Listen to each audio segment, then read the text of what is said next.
Welcome to Oh my God! Can you see the sea? It's not the sea, I keep calling it the sea because this is the way that I would come to go to Luss. But I was confused because Luss is over there. No, like, Luss is not over but there. that's not the sea, that's the River Clyde. Right. I can't believe this is this bit of film. Don't tell anybody I thought it was the sea. So, welcome Yvonne McCaig to my studio. Mary. My motor. I love the studio. You are a massive fashion influencer. I don't know about massive. You're a big fashion influencer on the gram. Well, for my age group I am, yeah. Yes, and we'll talk about your age. Can I tell you, I never am, by the way. No filter. Oh my God. Right. You see all my wrinkles? Can I just say, next to me, look at my tan that went a bit wonky.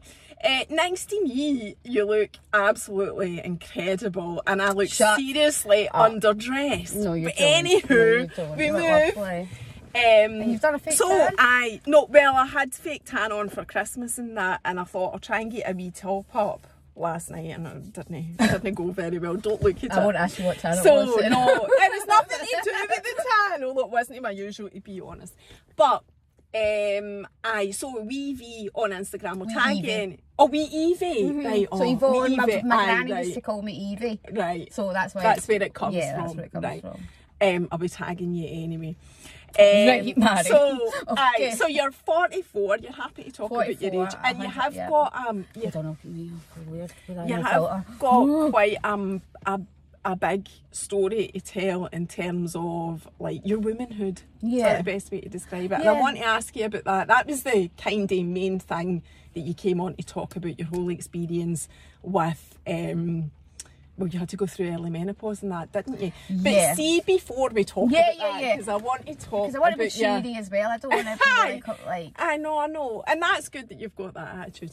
I want to talk about your page because you do your stories, right? With a filter. With a filter. Yvonne does nothing without a filter, so this is really freaking her out. No, my photographs aren't filtered. Oh, well, good. My photographs aren't filtered. Right, good. On the grid, they're not filtered. Apart from my reels are, as you'll be able to tell if you like, but my photos are not filtered. No, good. So this isn't that big a deal. Do you know what it is?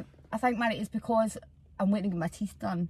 So my teeth aren't perfect. So that's my only insecurity is my teeth. Right. So your company are taking me to do it, so that's really nice. And you're kind of side profiling that, so I don't think anybody will see your teeth. I don't think you need to worry, honestly.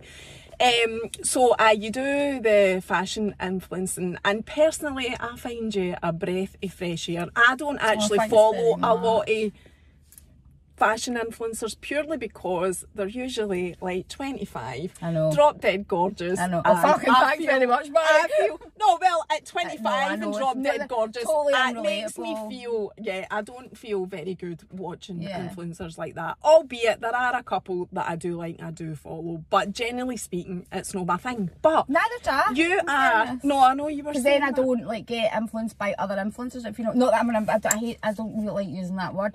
But like Lorna Lux and all that, obviously, do you know Lorna Lux? I know the name. I know the name. The big, massive ones I will, but it's more the Scottish ones I really don't because I'm much younger and it's unrelatable to me. It's unrelatable. And there's no one else our age, like, because we're about the same age, so there's no one else. No, I'm older than you. Well, a couple of years, man. Once you hit your 40s, it's like no So difference. Yvonne is 44, an influencer. I'm 49, but I do enjoy following you for that reason. It's like relatable. It's relatable for me, albeit you are absolutely stunning and dead slim and all of that. But I do find it relatable. But also, what I love is that. See that room that you do your stories in? Oh my God. I need to know. Everyone's a heart attack about Is that no, I love that. Yeah. I think that looks incredible. Are they sneaks? Are they clothes? I love that you're calling it sneakers as well, not trainers. Can I show my sneaks for today? I'll show your sneaks. Oh, we put a rough wedges, baby. Lovely, lovely. If anybody knows what they are, that's fabulous. Because I don't. Do we know Helen Preston, Mary? It's like the new Off-White, I would say. I know nothing about fashion. I love fashion, but I know nothing about it. So, that room, is that a wardrobe? Is that a walk-in wardrobe? No. Is that your bedroom? No. Is it just a spare room? It's where a you keep spare all your room. Things? I've got a walk-in wardrobe. So that's not the walk-in wardrobe, and I'm like, do I do the walk-in wardrobe and show everybody all my stuff as well? I would love to see it. I think I will do that once it's like totally clean, like it's a bit sort of everything everywhere. Yeah, I'm a bit more organised. But no, that was a spare room that's just got bigger and bigger, and that's where I started doing my Instagram from. So initially it was actually Facebook, it wasn't Instagram that I done initially. Oh, really? It was Facebook I done first, and it was during lockdown when I think everyone was bored out there not and doing. You just started a page during lockdown? I started my face. No, it was just sharing on your own Facebook. On my Facebook. Everybody who even I went to school and everything, Mary, would say to you that I've always been into fashion, like always. I was always getting into trouble when I was wee for not wearing my proper uniform. Like, so the school I went to, not everybody wore their uniform.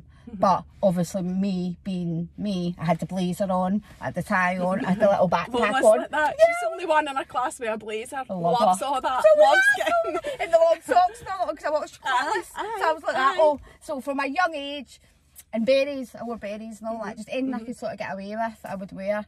So I was going back to when I was at school, and then even probably before that, like Madonna, do you remember, like Jacket Like a Virgin, all of that, really, you know, I just love fashion. So I was at school, then what was I saying then, Mary? You were talking, I was just actually asking you what was your wardrobe. All right, no, how you started it. That's like Billy Cornwell. So on my Facebook, I started, so obviously it's just your friends on Facebook, I started just doing sort of makeup things and singing to folk, like on Facebook. You know, oh, what's that song? During the war, like they sing "We'll Meet Again." So I'd do that with like a Mickey Mouse face and all that on, and sort of keep people sort of cheery. And all you were that. Just doing daft stuff just to pass the time. And I was like, some people were like, "Why don't you do like an Instagram page?" And I was like, yeah. So I started it, and it just sort of slowly grew and grew and grew, and basically that's how it started. And it was during lockdown as well. It was during lockdown. And you have got a passion for fashion anyway. It's not your full-time job, isn't it? No, it's just a side thing that you do, but it is quite big on Instagram. It takes a lot of time. People don't realise how much time it takes. I know. Could you actually, do you think you could put a price on your wardrobe? No, your actual cost of your entire wardrobe. Oh, I feel dead guilty. No, don't say. Like, I'm admiring your Vivienne. Are these Vivienne Westwood? Yeah. These are stunning. Can you show your ear up at least? Well, is it wee emeralds? Look. That's a lot. Well, that's a Vivienne Westwood ring as well. Beautiful. But Westwood jewellery is not made by Westwood, the designer Vivienne, who passed away. But I was thinking there wouldn't be a lot that she was still designing. There's all the different labels. So there's the red label, there's the Andreas label, which is her husband. Every label you tell me about, I'll be like, right, so there's that about that, there's that about that, there's that. But I love Westwood. She was such an inspirational woman. Oh, I know. She's a punk. She was like, she didn't care what anyone thought about her. Vivienne Westwood really inspired like loads of people. Loads of people. And then I thought about Lola getting that belt, and she got a necklace for her Christmas, and that was her first Vivienne Westwood. I mean, I actually struggled to get her anything because she wasn't interested in any kind of big things for her birthday and Christmas, so we struggled. So that was why we got her that. But I thought, my God, just when I got my Wayne, who was into fashion, a Vivienne Westwood belt and that necklace, and then she passed away a few days later. How 81 wasn't she? But what I think about people that are like in their 80s and stuff, they've had a fantastic life. Vivienne Westwood had like an amazing life. If you've read her autobiographies, I've read her. No, I haven't read it, but I imagine she would have. I sort of look at that, so it's a celebration of life rather than I would think when someone's about that age. Do you know what I mean? Different for people that are super close to them. Like my wee grandpa passed away. He was like God, my heart and soul. So he was 83. So she had a so you're just looking at it positively. Yeah, what you're doing and I do get that as well, totally. I love Vivienne Westwood. Hundreds of Vivienne Westwood stuff. I mean, even like listening, you are so interested in your stories, like the knowledge that you've got about labels, designers, products, clothes, and both high street and I know, I'm just saying though, I'm older than you and I don't know anything about it. High street designer, everything. I mean, you are the full everything that there is. And see those stories you did with all your sneaks. And I think I put that up as a wee highlight. You need to put that on as a highlight. You absolutely need to. I don't realise that's loads. until sort of folk message me that. Oh my god, that is insane. It's insane. And I'm like, that is it? Because I follow a lot of sneaker people. So see, in the sneaker world, that's not thousands and thousands and thousands. Like, some people have got more, but then I suppose I follow like rappers and all that, and like Americans and stuff. So I'm like, I want to get back into reality. People, that is a lot of sneakers. For your normal Joe average, you've got quite a lot of sneakers in. So, you'll need to do that. You'll need to put that in highlights. So anyway, I just wanted to talk about that a wee bit, because that's your passion project, and I love to see somebody doing something that they love to do, and that's what you love to do is fashion. So I love that. I love it. Like, love it. I think it defines me as a person, but not completely, obviously, but I think it's a self of expression. Do you know what I mean? For me, totally. 100% it's a self of expression. I just don't understand why people like don't embrace it, but I think that's to do with confidence, and that's what my page is all about, is like female people like trying and empower. I know I'm tiny, and I know I'm a size like 6 to 8, but I give girls like tips on all different ways to make your body look better, or just wear what you want to wear, to feel better. Like, and don't care what other people say. I've never really cared what anybody thought. And you are really passionate. We just talked about this before we got our Costas, because there isn't a drive-through in Helensburgh. You had said you're really passionate about the young team, the young girls. Yeah. And trying to instill confidence, and for them not to feel like you said.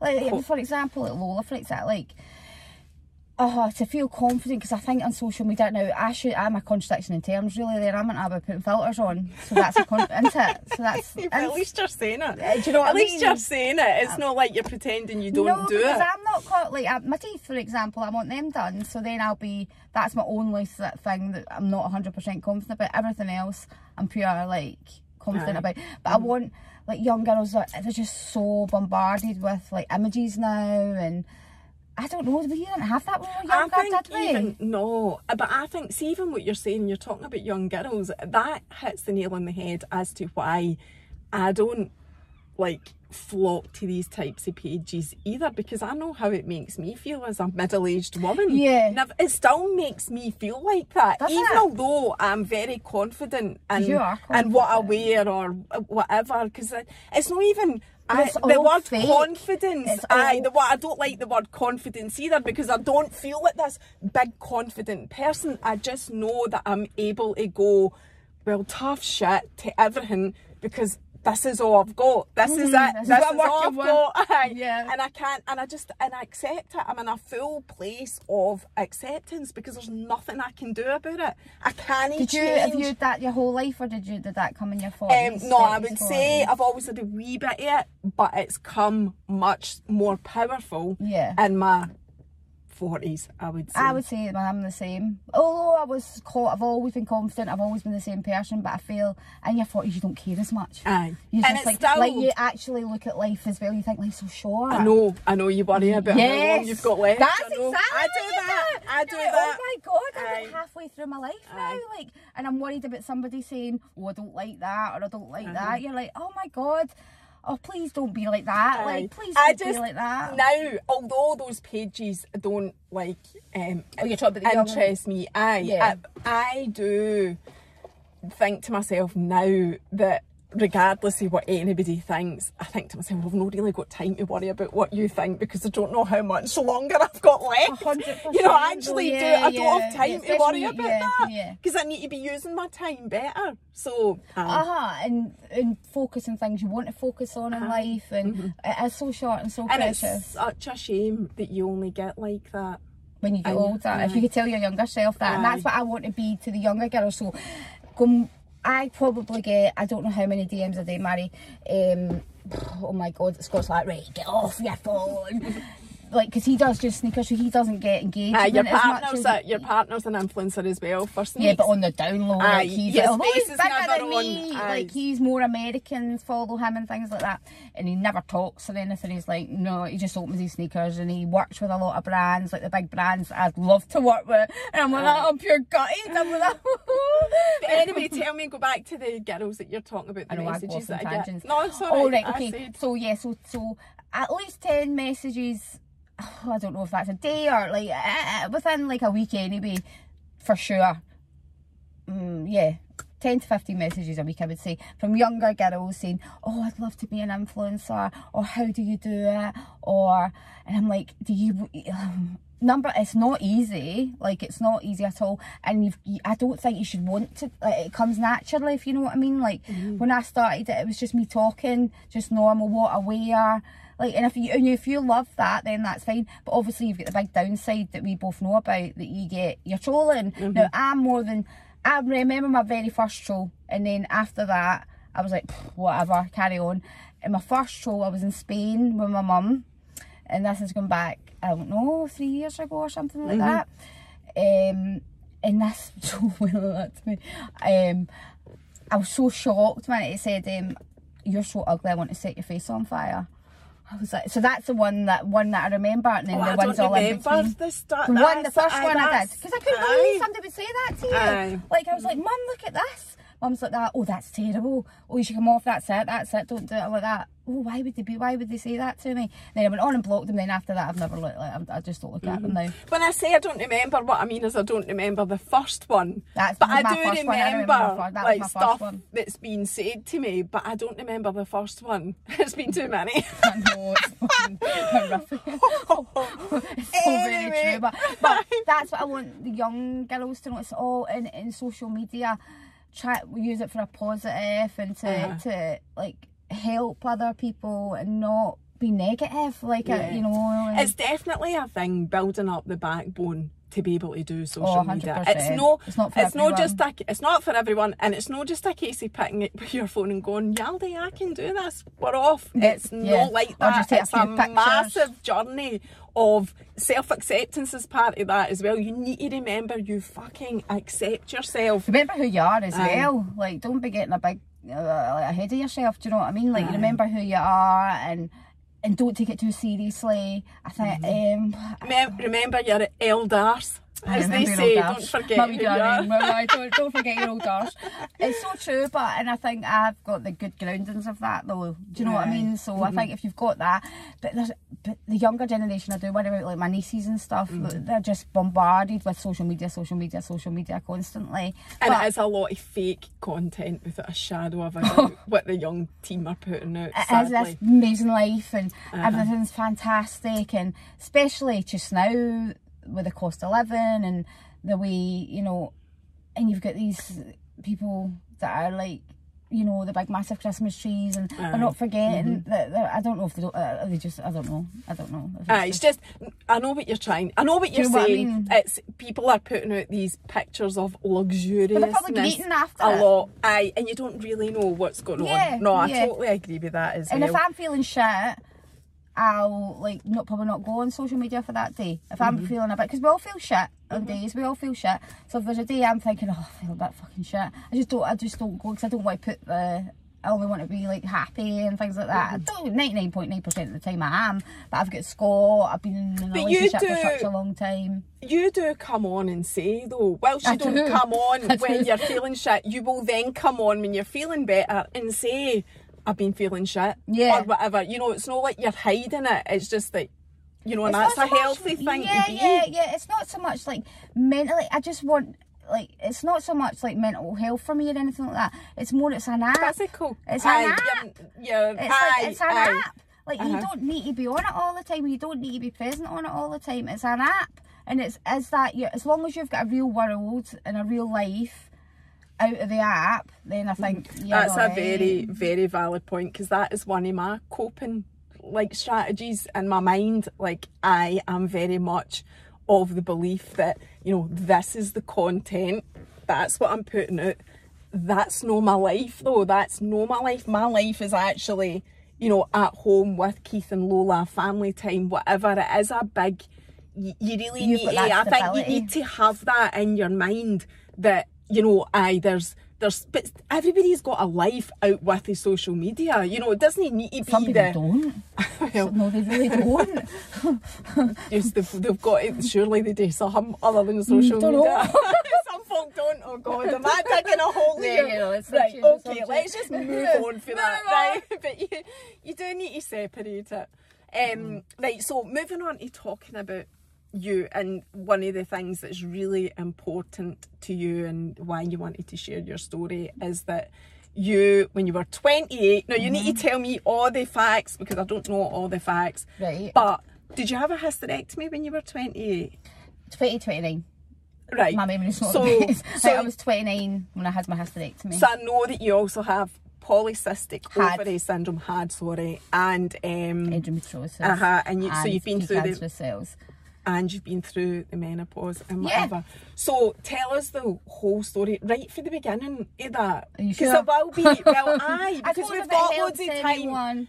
That is the point. It is, there will be people out there and you've not got any children and you've accepted all of that. Yeah. So all of that, I want you to talk about all of that. So, all of that, all right, okay. So I'm very fortunate that I've got a partner that has never once said to me, like, oh, it's shit that we can't have kids, or, you know, he's never ever put that sort of pressure. Anyway, so it was back to when I was at school, 15, 16, getting my periods. Now, bear in mind our age, right? So there was no, now I love, is it Kerry from KP Fitness, the fitness? She does all the menopause stuff. K-Ping Fitness. No, it's not Kerry. It's Christine. Christine. I love her. She'll be raging. I'm sorry. I love her. But there has been a Kerry, so that's all right. That's okay. Christine. Sorry, Christine. I think she's fantastic. She's so funny. I never had that when I was younger, like, or someone to sort of talk. So anyway, 15, 16, really bad periods. So just what you're saying about Christine, what you mean is she talks openly about everything to do with women's hormones and anything to do with women. Hormones, hormone related. So 15, 16, really bad periods. When my periods started, it was always bad, but I just thought that was your periods, do you know what I mean? Just thought, so just had to, so it wasn't until I was in my 20s, I was like getting excruciating pains, like during my periods. I'd go to the doctors and the doctors would be like, oh, you know, it's just your period, you know, and I remember, I think you still smoke in those days. I think the doctors still smoked. Did they? Do you remember that? No, I don't remember. Was that my granny? But I do remember. Well, my gran and grandpa, like my gran stopped smoking, but they did smoke in the house and all of that. I do remember when smoking was allowed in public places. Obviously, it wasn't that long ago. I know. I remember that. I remember that. I don't. And you were sticking a smoke off the truth. I don't remember ever going to a doctor that sat smoking. But I'm sure there would have been. I know that is mental. I don't know how I get memory of that. Right, so your old school doctor, do you know what I mean? I know what you mean though. And they'd be like, oh, you know, just take painkillers, put a plaster over whatever it is. They just think it's your periods, don't they? And you're over exaggerating whatever's the matter with you. So that went on for, now there was mornings, I swear to God, right? So there's mornings through the night, like 2, 3 o'clock in the morning, I'd be doubled over in pain and walking about the streets, these streets of Helensburgh, with a hot water bottle, like stuffed in with like that. I can't cope with this pain, and I'm starting to think to myself, am I just like, don't have a good pain tolerance or so? What's going on here? Other people can get periods and they're alright, but I was excess like hairy as well, so I had like excess hair in my face, around my nipples, right down my legs and things like that. So, and up my stomach as well. So I was like, what is all this? Because there was nothing, there was no internet as well, remember? So there was nothing you could look up. So I kept going, because Scott was like that it doesn't seem normal, Yvonne, it just doesn't seem normal. Have you been with him that whole time? How long have you been with him for? 20 odd years. Oh my God, you've been with him that whole time. It's incredible that you've got him. Bear in mind you're going to say about him never putting pressure on you. That's an incredible relationship to have. I'm so lucky. I know I'm so lucky. I know. But anyway, we're not here to say that. Yeah, we're not. Say how lucky he is. You're lucky, right? I'm here to talk about him. Got to text about him. No, but he's, I mean, I couldn't have done it without him, in fairness. So, so you've gone through all the pain, all the shit. So they eventually referred me to a gynecological unit.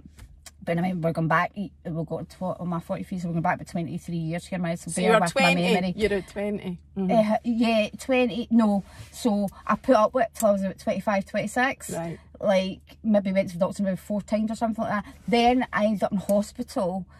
They still didn't get to the bottom of it, by the way, when I was in hospital. Like, they just thought I had severe stomach pains. Never got to why. The actual cause. The cause of it.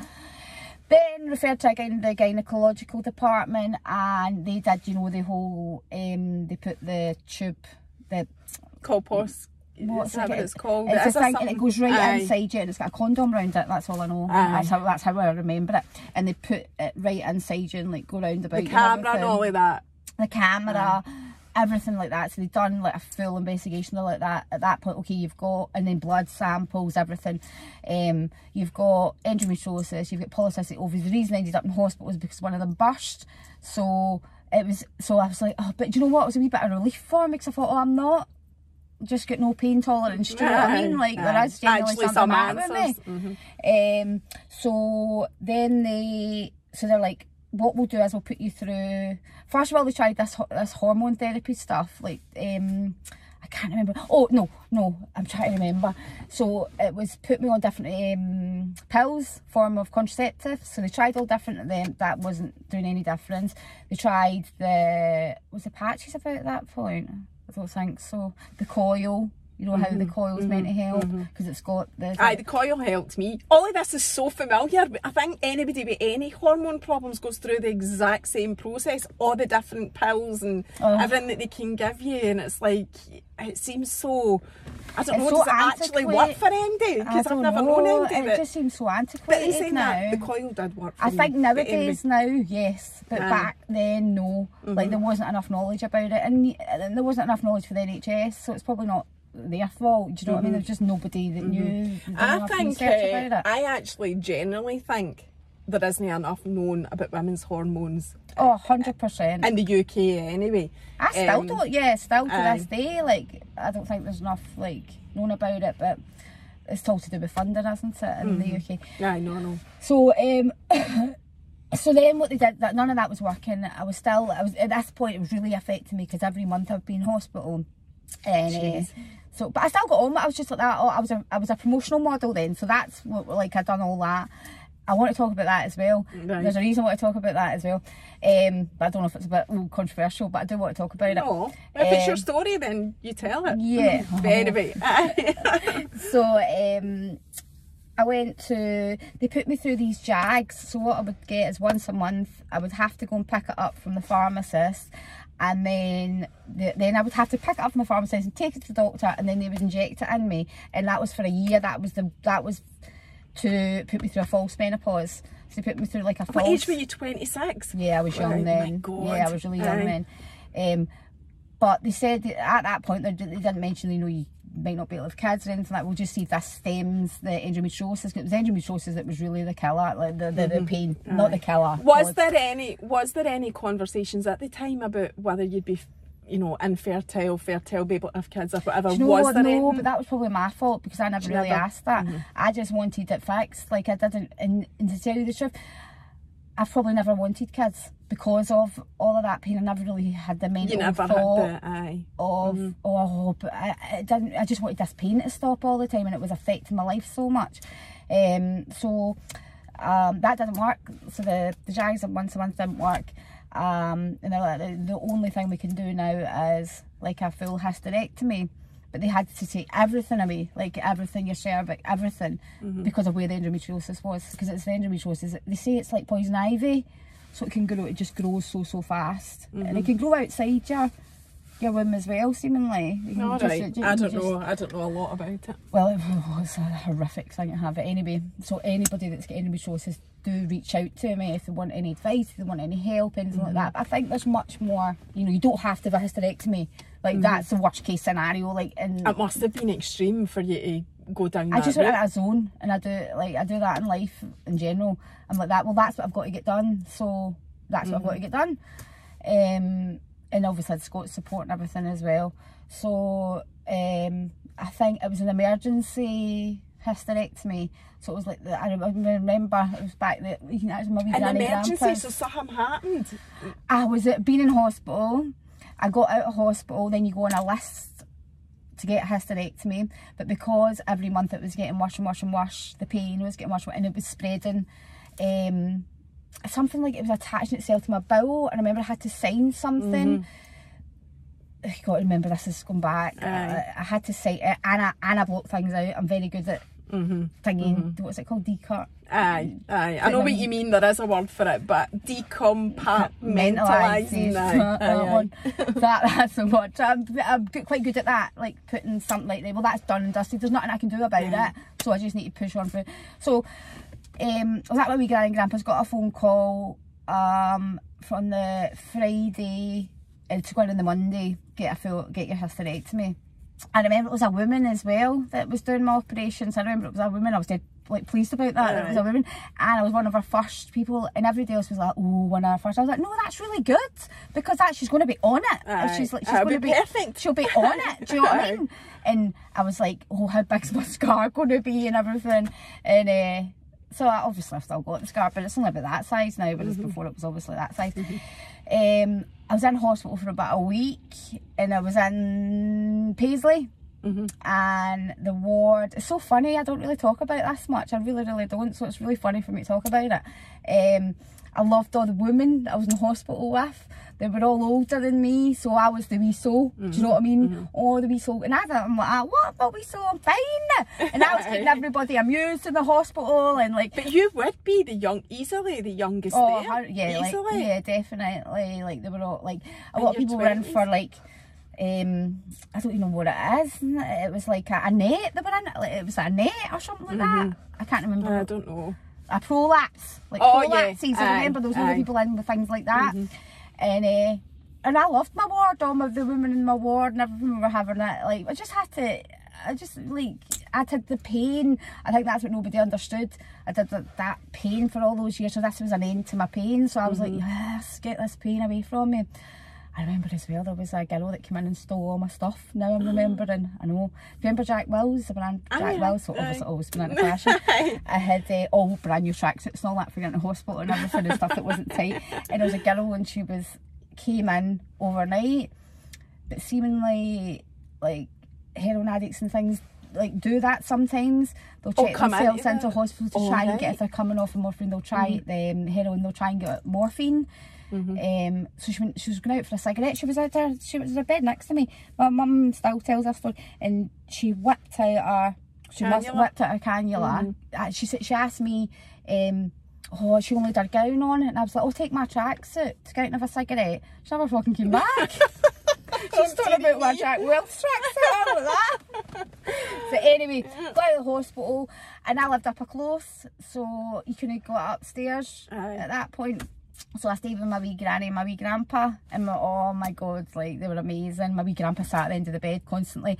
What can I get you, hen? He used to go and get me like Anthony Drake, like he was like trying to read up on it. He was getting me like tripe and all that, because it was like, no, grandpa, no. But yeah, so, and then I was like, I remember being 3 weeks, 3 days after my hysterectomy, I was in Toys R Us. And you know the old Toys R Us in Asda oven. I was like thingied over the trolley like that, and then that was it. And then I just got on with it, like I never looked back after that. And it never ever affected you mentally. No. You just accepted it. I accepted it because you were in that much pain. I think it's because I'm in that much pain, and I'm quite like that as a person anyway. I think when you've been in that pain for such a long period of time, and you've got health issues from that, you look at things different in the world, and you just go, that's the fix for it. I need to get fixed. Yeah, I can't have children, but fuck it. Were you ever in a situation where there were babies, or there were babies being born around you, friends, family, whatever, where you felt that tinge of maternal, you never got that? Because do you know, it's funny you should say that. I never got that till I was much older as well. Am I going to get it? I thought, no, nothing. No, you're past it now. You're well past it. No, I didn't get it till I was in my 30s. And even now that I've had Lola and I've had that one, so obviously when you have one, the next, your story's quite straightforward. You've got an answer. When people are going to be saying, oh, why did you not have kids? Your people story. Love to tell you, ask you. They'll love to ask you. So then when you have one, you have one, and people ask you, well, when are you having another one? I knew I'd never been that maternal, but then when I was, I knew that I was only ever going to have one. No danger was I doing that again. Everything, pregnancy, birth, no. But I should have, because I had 4 sets. I seen your story and people were talking about going through labour and all that. I was like, oh my God. It's brutal. But there's loads of people, like I've got friends who are extremely maternal and just want to keep having babies because they just cannot stand the thought of no being pregnant ever again and no having that baby face, and I appreciate that everybody's different. I can't understand that I've not got that, but I'm trying to explain to people. I get it, Yvonne, that's what I'm trying to say. So I had Lola. I never had any other ever inclination to have any more. That was, the one was fine for me. I was lucky enough to have one. How old were you when you had Lola? 38. Yeah. So if I was going to have another one, it would needed to have been quick. But so I totally get that. Albeit I did have a wee bit of inclination, obviously, when I was in my 30s. Then we struggled to actually have her. So I was even more grateful anyway. Right. But I just accepted that I wasn't going down that road again. I accepted that, but also, which made it, you know, easier, was that I had no inclination. I wasn't sitting there thinking, oh, I wish I could have another one. I didn't want. I think you should look at that as a blessing as well. I do. Had that as well. Like a lot of women as well that have had like maybe 2 kids or something and they can't have a 3rd kid. I want to say, you know, to those women, like, appreciate the 2 kids that you've got, because there's some people, obviously, I'm fortunate that I think, oh, I'm okay with that, but there'll be women out there. There are women that aren't, and I do feel so. See, regardless of what your scenario is, if you're upset for whatever reason, whether it's because you can't have 10 or whether it's because you can't have 1, I feel sorry of equal amounts for those both of those women, because I want women and everybody to have what they want in terms of kids and family and whatever. And I know that's not the way the world is, but I'm around my nieces and I'm like that. Oh, I see my sisters, I'm like that. Oh, I love my nieces to death, but like, whoa, it's hard work. So Mums, well done. Oh, it's hard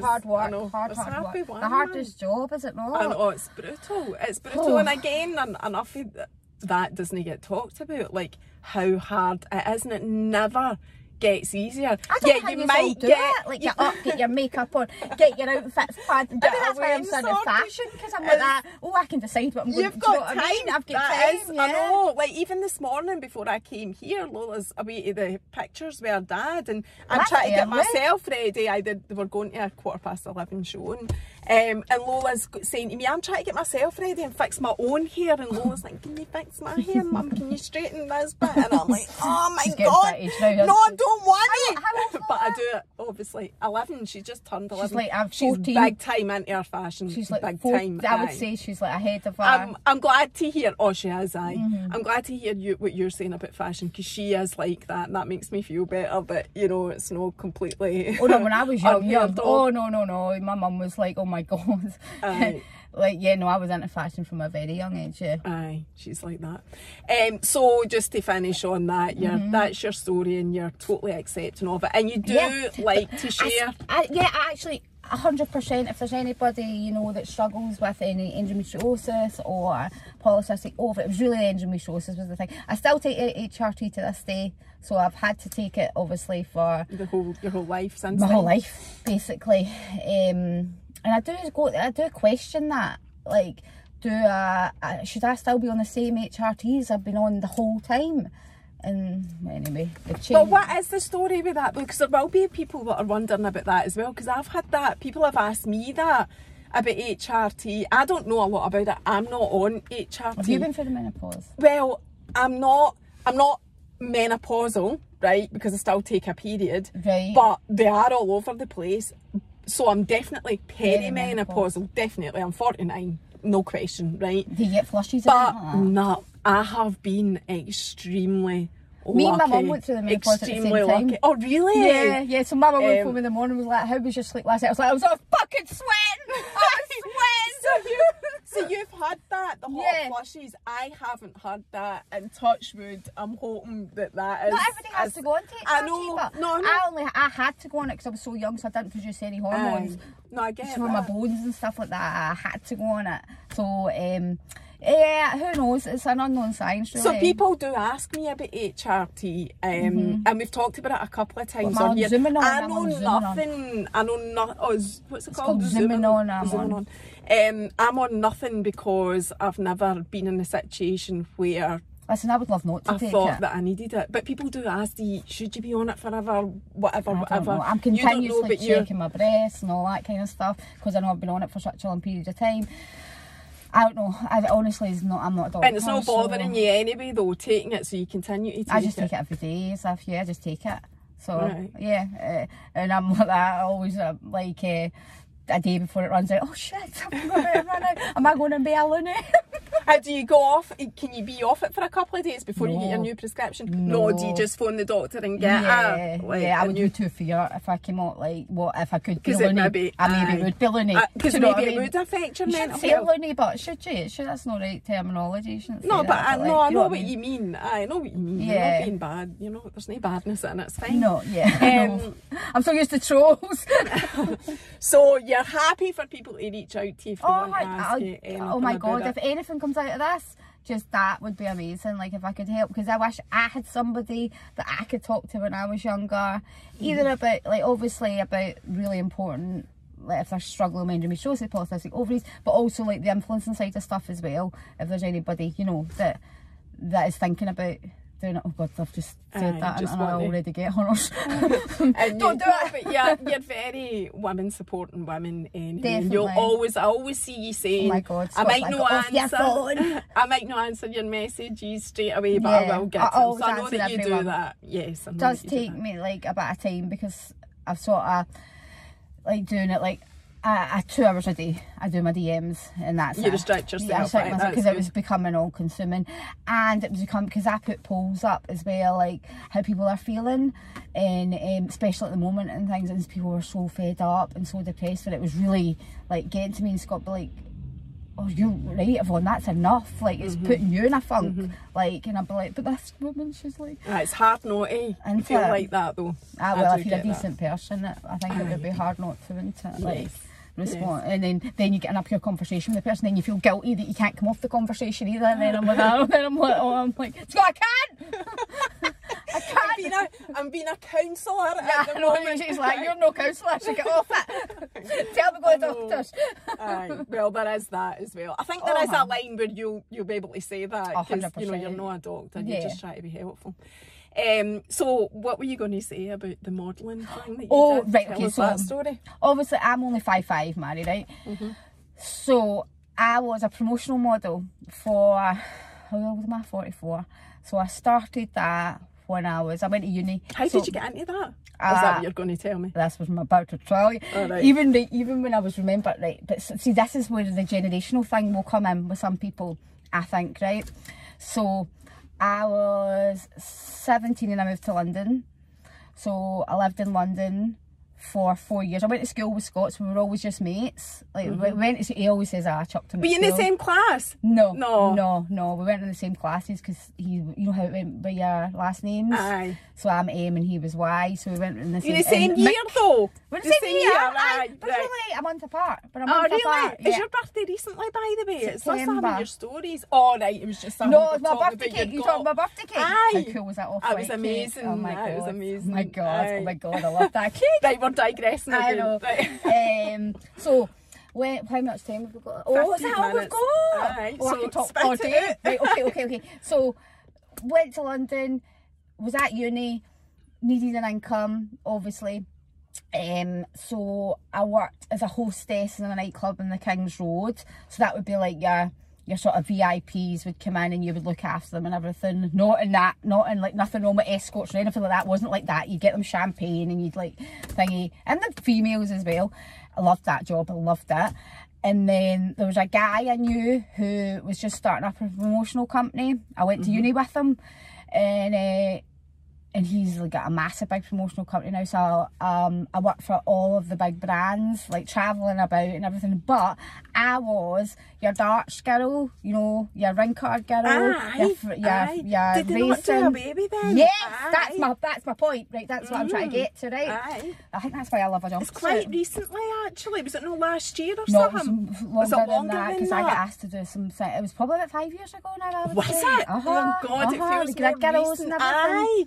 And I remember reading, I think, if this is what you're going to say, how devastated they all were because it was their choice and that's what they wanted to do, but they made it illegal. Is it against the law? Is that right? I don't know if it's probably. Or is it just anti, you know, well, like it seems anti-feminism. It seemed, but I loved it. See, in our industry, it was like a coveted sort of role. You didn't just fucking get it. You had to go for castings. They looked after you like absolute. Like you were looked after so well. You travelled with, say it was a touring company. The last one I done was like E-Lights, you know, the fake cigarettes, and they had a touring motorbikes. So the girls were so lovely. So I found it empowering, not the opposite of that. Like, but see, I don't know if that's a generational thing though. Do you know what I mean? Like, what do you think? Well, I'm listening, I've never done it, right, so that's the first thing, but I think it's a shame that women don't have the choice. That's what I think. I understand that people think it's demeaning to women.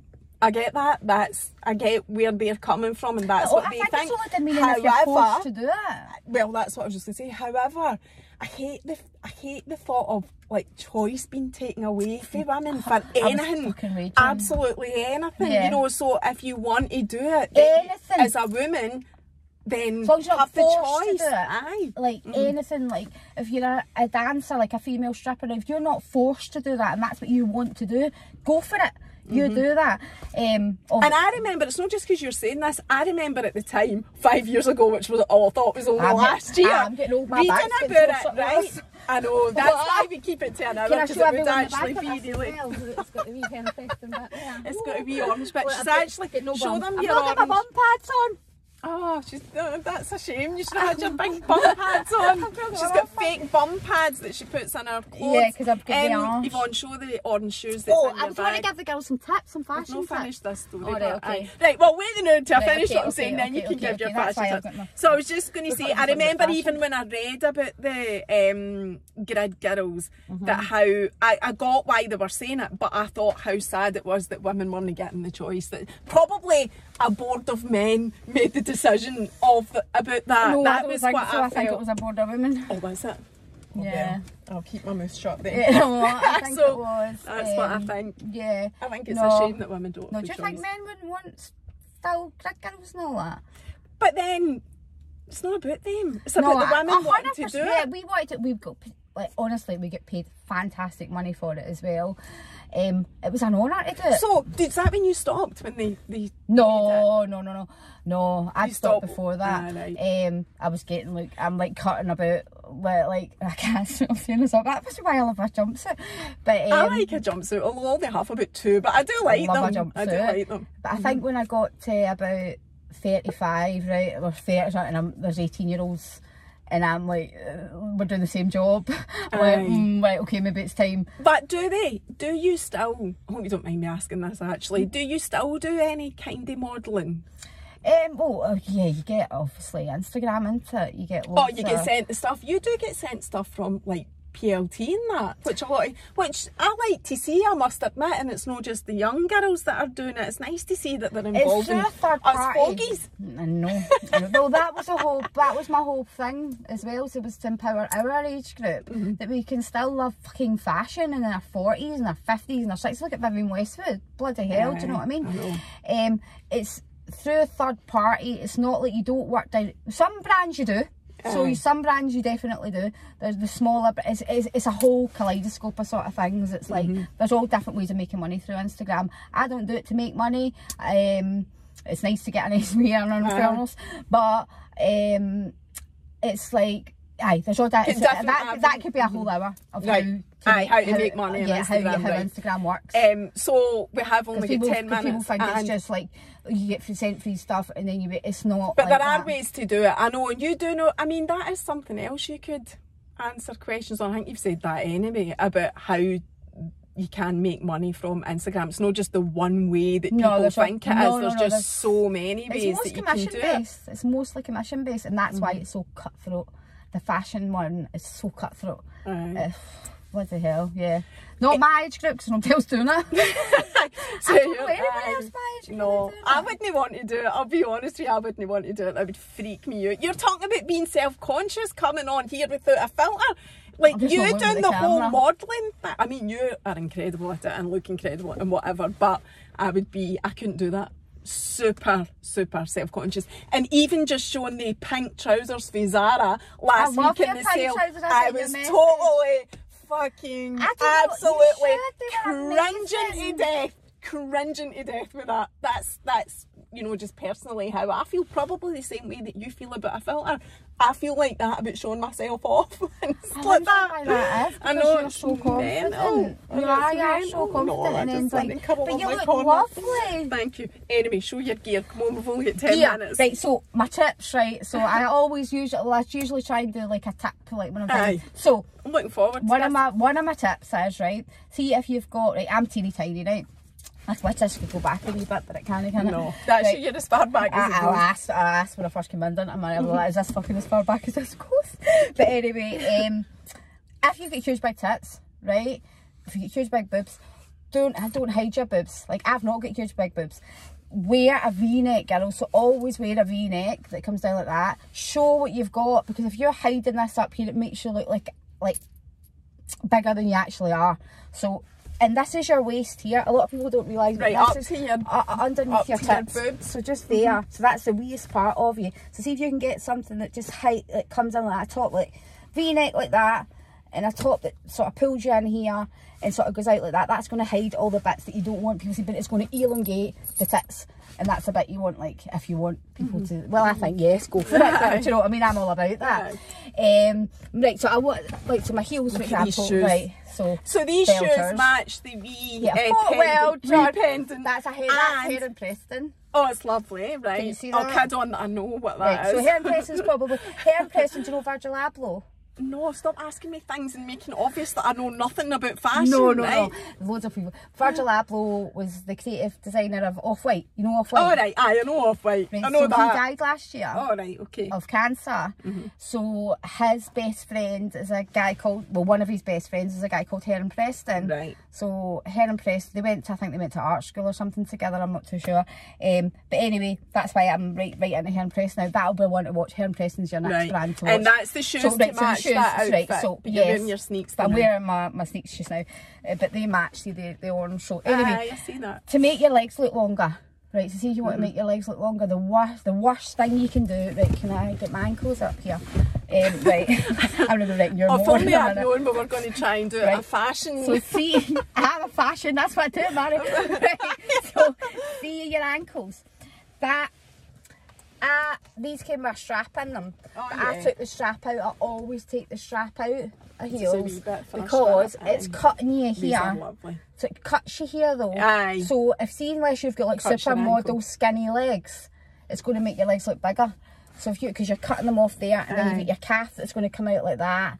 So your advice would be to avoid ankle straps, 100%. Because avoid them like the plague. I love an ankle strap as well. Well, okay, so what to do is... But I've got quite long legs. My legs so you're fortunate. But that's the only thing. I've got wee boobs, I don't have a waist. So my thing, if people ask me what's the one thing you like about your body, it would be your legs. Nothing else. If you want to make them even longer, then... Cut out the ankle strap. And if you're wearing leggings as well, which makes your legs look even longer again, I'm all about making the female form better. Put a wee hole in something that you're wearing. If you're wearing leggings, and put it underneath the heel. This is for like stirrups, like old school. What do they call them? Oh my God, pedal pushers? No, pedal pushers. What did ski they call them? things or something. What were they called? Ski legging. What were they called? They things underneath them. I love them. Anyway, that would make your legs again look longer. Yep. I'm trying to think of other things that I would say. Wee tips. The waist is always sort of go by here is your waist, not here is your waist. Everybody sort of thinks here's your waist. It's not the same. Go by your skinniest bit. Don't hide your body. I think a lot of girls that are messy. Oh, do you know what I absolutely love, Mary? I love that when girls send me photographs of what they're wearing. Then I think it's alright. And I'm like, oh my god, you look amazing. I love that. I love doing things like that. I get that quite a lot. Like a lot, and oh, do you think I should buy this, or what do you think about this for my shape? So I do work like with people's shapes as well. So you know, I do get that everybody's not going to dress the way I dress. 100, do you know what I mean? I know that. Like I know I'm a bit out there. I do love your style though. I'd love to be able to do it. I think I'm more athleisure wear than do you know what I mean? Like putting a dress on, I'm a little bit like, ooh. I loved your New Year's dress. She brought me gifts. We need to watch the time. She brought me, honestly, she loves pink. She loves pink. Yeah, but everybody that watches me knows that. But you had a dress on this colour at New Year, and she brought me one that is very similar. It's absolutely stunning, and I've just said to Yvonne that I will probably keep that till next Christmas and wear it at Christmas time. But I will wear that. I love it. And she also, I just want to share what you did because it was so kind. She also brought me a Jo Malone gift. Imagine doing that. I mean, honestly, that's incredible. I can't tell you how grateful I am. I will only use it. Aye, it's a body cream. It's a big, huge Jo Malone body cream. And then an iconic London. I don't know if you can see that. Some other sort of NARS stuff in it. It's got iconic, but it's got a whole load of mixture of makeup in it for Lola. I might go give that to Lola. And you'll be stealing it. I know what's in it. I'll be messaging. No, I will steal it. Numbers about Lola. Did your mum give you that? As much as I would love to steal it, I'll not steal it. The iconic stuff's amazing. See the spray. I know, I've seen people using that. It's not overrated. Like there's a lot of things that are just shite. And you buy it and it's shite. Like I watched your story the other day and you were saying about with makeup, because I'm not as into makeup as I am fashion. I know about makeup, but I'm not that really into it.